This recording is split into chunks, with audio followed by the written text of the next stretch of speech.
So I wanted to take a sip of water because I need it. Stay hydrated, guys. So what is overnutrition? Overnutrition is you or a person is a scenario where someone is malnourished by eating more than what the body requires.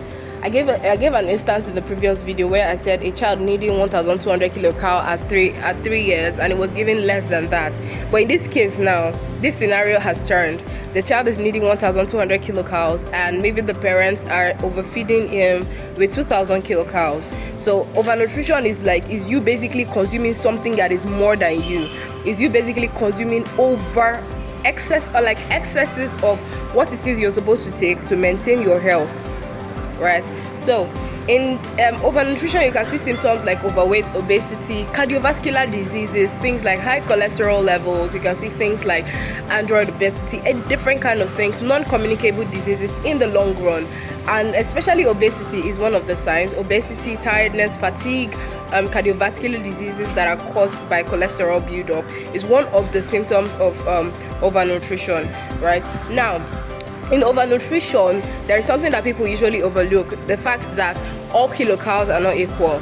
Yes, you may think that you're not really eating much, but guess what? That bottle of soda that you're taking has a lot of kilocalories.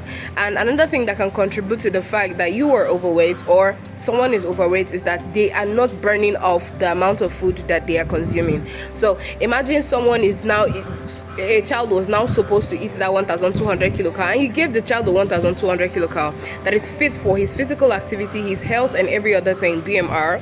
Now imagine this child is now sedentary. Normally children are supposed to be active, and that's why you factor in that high of a kilocalorie for them. And this child is not active. What will happen?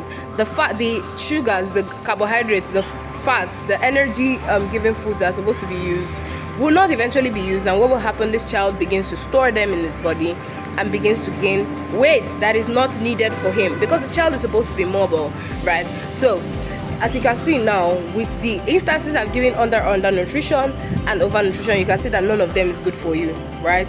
It's just like saying someone is hyperglycemic and hypoglycemic.